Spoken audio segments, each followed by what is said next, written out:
Oi para todo mundo, meu nome é Marcos Souza e esse é mais um vídeo do canal Sons Aleatórios. E hoje trago aqui, não é uma banda, é um projeto de um artista britânico lá de Manchester, que iniciou as atividades aí no final da década de 70, mas tem um trabalho mais encorpado na década de 80, principalmente na primeira metade da década de 80. Esse projeto é o Dorothy Column e o responsável por ele é o guitarrista e compositor e às vezes, esparsamente, vocalista Vini Riley, como eu disse, de Manchester. Então ele iniciou ali na Factory, na famosa gravadora de Manchester.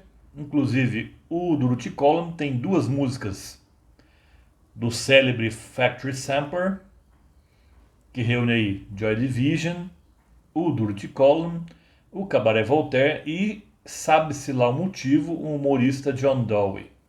Esse destoou completamente dos outros artistas. Porém, em 79, então em janeiro de 79, a Factory lança o primeiro artefato em áudio, que é o Factory Sampler. E depois o Dorothy Column, esse nome merece uma certa explicação, o nome desse projeto, dessa meio que banda do Vini Riley, é em homenagem à coluna Dorothy, que é um batalhão anarquista que lutou no início da Guerra Civil Espanhola contra o franquismo, e tinha esse nome por causa do líder desse batalhão, que era o Buenaventura Durruti, que morreu no início da Guerra Espanhola, em 1936. E, em homenagem a esse batalhão, então, o Vini Riley homenageou o Buenaventura, essa coluna, com o nome do próprio projeto, Dorothy Column. E em 1980, que foi lançado o primeiro álbum para valer do Dorothy Column, que é o The Return of Dorothy Column, produzido pelo Martin Hannett, o mesmo produtor do Joy Division. Ali esse primeiro álbum é totalmente instrumental e já se vê a elegância do Vini Riley tocando guitarra. Tinha outros instrumentistas também, tinha um baixo, uma bateria, mas quase que imperceptíveis ali, a guitarra domina amplamente o som. E apesar de ser um projeto interessante, que veio com um conceito gráfico muito interessante também, as primeiras cópias aí do The Return of Dorothy Column, além dessa ironia no título, a volta, se ele nunca foi, como é que ele voltou. Mas o projeto gráfico, como eu falei, era muito interessante. As primeiras cópias vieram com uma capa, com um papel com textura de areia, um papel abrasivo. Segundo quem concebeu o projeto gráfico, era para destruir as capas dos discos que ficavam do lado dele. Bem interessante isso.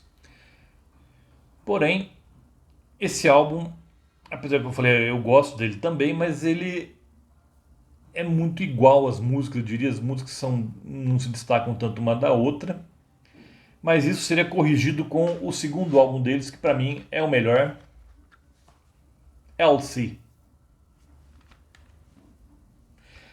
Ele foi lançado inicialmente como um álbum simples, mas essa edição minha aqui em CD é um álbum duplo recheado de faixas bônus. Então aqui, vou tentar mostrar aqui essa.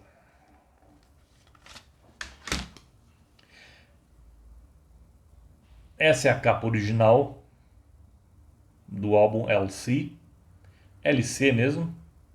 Depois explico o motivo dessa sigla nomear o álbum. E aqui, como eu falei, é um CD duplo. Essa aqui era a contracapa original do LC. Mas, como eu falei, essa edição em CD é recheada de faixas bônus. Aqui não tem basicamente muito texto, mas tem fotos aqui do Vini Riley e de cartazes de shows em que ele participou. Aqui é a capa de um EP que está quase na íntegra aqui nessa edição, que é o The Triangle. Aqui é a capa do The Triangle, o EP de 1982, do ano seguinte. E a contracapa do The Triangle também está aqui. O Vini Riley aqui, com uma garotinha. Um EP com 3 canções, eu vou falar delas daqui a pouco. E por que o nome LC ou LC então? Mais uma referência meio que socialista aí. O Vini Riley era simpatizante dessa tendência política. Então, LC vem da expressão em latim lotta continua, ou a luta continua. É um jargão célebre aí de sindicalistas pelo mundo todo. Mas o que importa aqui mais é a música, evidentemente. Aqui temos originalmente 10 canções. E aqui dessas 10, 4 são cantadas pelo Vini Riley, que tem uma voz bem segura, mas talvez por isso mesmo deixe as músicas tão charmosas. Aqui começamos com... temos 2 Sketch for Down. Aqui as duas tem vocais do Vini Riley, que era uma pessoa com problemas psicológicos. Ele sofria de anorexia. Inclusive dá pra ver aqui que ele era bem magro. Aqui por essa foto aqui. Ele era um tanto quanto seguro também, principalmente para cantar, por isso que ele relutou tanto para colocar vocais aqui. No primeiro álbum é totalmente instrumental. E aqui no LC, um fato importante é que ele encontra um percussionista que se torna seu fiel escudeiro a partir daí, que é o Bruce Mitchell. E o Bruce Mitchell conseguiu impor um estilo de percussão que realçasse a sonoridade da guitarra sem ofuscá-la. Então a gente temos uma percussão mais esparsa aqui, mas não é tão imperceptível quanto no primeiro álbum. Então aqui começa com Sketch for Down 1, que tem vocais. E depois passamos aqui para Portrait for Fraser, Jacqueline Massidor, que são instrumentais, essas 3 aqui. A gente vê que são bem climáticas, são bem introspectivas. Esse é um álbum ideal para você escutar ou em dias muito frios, para quem é lá do sul e sudeste, ou dias chuvosos, para quem não mora em lugares tão frios assim. Em dias chuvosos também cai muito bem esse álbum aqui, bem introspectivo. E essas 3 faixas aqui em sequência, Portrait for Fraser, Jacqueline e Massidor, seguem esse tema. Depois temos Sketch for Down 2, que também tem vocais. Never Known também tem um vocal um pouco mais esparso, mas tem também. Depois temos The Act Committed, Detail for Paul, que são instrumentais. The Missing Boy, essa é a música que destoa um pouco das outras, mas para melhor, inclusive. Acho que é a melhor faixa do disco, inclusive. Aqui a bateria, a percussão, na verdade, ela é mais sólida e mais presente, é menos esparsa aqui. E essa é uma homenagem que o Vini Riley fez ao Ian Curtis, que havia se suicidado no ano anterior, em 1980. Então, The Missing Boy em homenagem a ele. E o álbum fecha com The Sweet Cheat Gone. Então, essas 10 canções aqui, primeiras, fazem parte do álbum original, como ele foi lançado lá em 1981. Depois temos aqui no primeiro CD mais 7 faixas bônus. Então temos as 2 primeiras são Danny e Enigma, foram lançadas como single. Depois For Mimi, For Belgian Friends e Self Portrait. Essas 3 foram lançadas numa coletânea de vários artistas, que aqui no Brasil ficou conhecida como Pau de Sebo. Pau de Sebo, então, aqui no Brasil seria um disco, um álbum que tem músicas de vários artistas. A Factory fazia isso direto. O próprio Factory Sampler seguia essa linha. Então essas 3 canções que eu falei para vocês, For Mimi, For Belgian Friends e Self Portrait, fazem parte da coletânea Factory Quartet. E as 2 últimas aqui, Favorite Painting e Zini, fazem parte do The Triangle, um EP que, ao contrário do álbum, tem o piano como um instrumento principal. Aqui tem guitarra também, mas quase não se ouve. O piano tem um grande destaque aqui nesse EP todo. Tem 3 canções. As 2 primeiras estão aqui no CD1 dessa minha edição do LC. O CD2, então, tem aqui, começa com Mavushka, que é a música que em alguns países ela foi lançada no lugar de Messidor, no LC. Então ela está aqui como faixa bônus. Depois temos Experiment and Fifth, uma instrumental que entrou também numa coletânea de vários artistas, chamada The Origin of the Fruit Scene, se não me engano. Tem que dar uma olhada aqui para confirmar.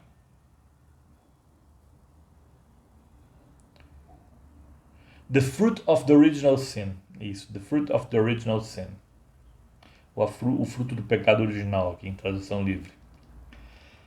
E depois temos 4 canções aqui que são demos do LC.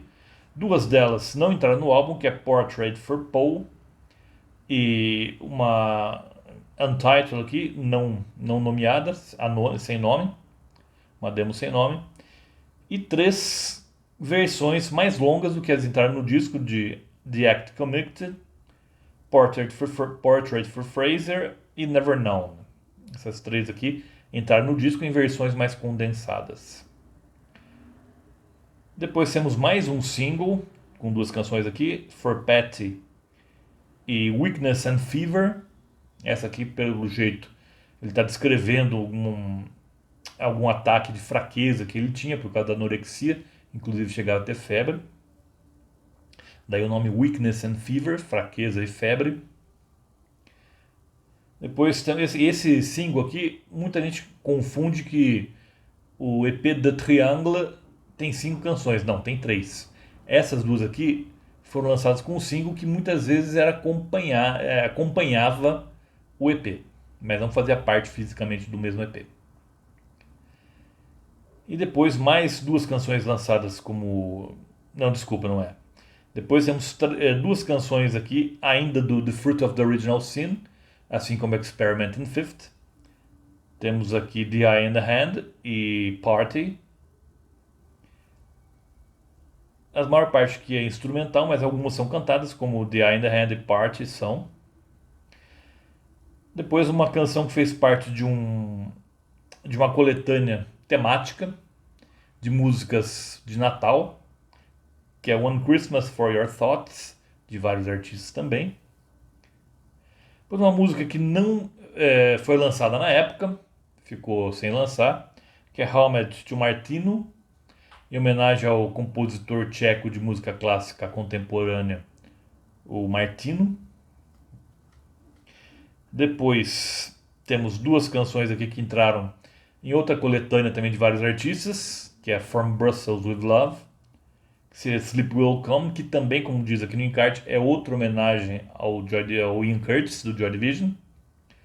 E Peace for an Ideal, também do From Brussels with Love, dessa coletânea. E aqui fecha com um trecho editado de Piece of Out of Tune Grand Piano, que era a canção final do EP The Triangle. A única queixa que eu tenho aqui com relação a essa edição, apesar de estar recheada de faixas bônus, que eu gosto muito de faixas bônus, só que essa versão aqui de The Grand... Como é que é o nome mesmo? Piece of Out of Tune Grand Piano. Isso, Piece Out of Tune Grand Piano. Essa é uma versão editada de pouco mais de 2 minutos. Enquanto que no EP original, essa canção ultrapassa os 12 minutos. Então não custava nada ter colocado a canção original aqui, os 12 minutos. Cabia. Aqui esse álbum, aqui, esse CD2 tem 1 minuto e 5. Aumentasse mais 11 minutos, 1 minuto e 16, que fosse, já caberia e a gente teria aqui o The Triangle na íntegra. Infelizmente não fizeram isso. A única crítica que eu tenho a essa edição aqui é essa, mas é um álbum, como eu falei, introspectivo. Não é um álbum que você vai ouvir na balada ou no churrasco, evidentemente. Foi um álbum mais indicado para dias frios, chuvosos, solitários. E depois o Drury Collum continuaria fazendo bons álbuns. Eu gosto muito também do sucessor deste, que é o Another Setting, de 83. E O Vini Riley continua nativo aí até recentemente, porém o melhor da produção dele com certeza aí é da primeira metade da década de 80. E para mim o mais resplandecente trabalho do Drury Collin é justamente Elsie, de 1981. E lembro vocês, toda terça-feira tem de novo aqui no canal. Por hoje eu fico por aqui. Vejo vocês na próxima terça-feira. Até lá.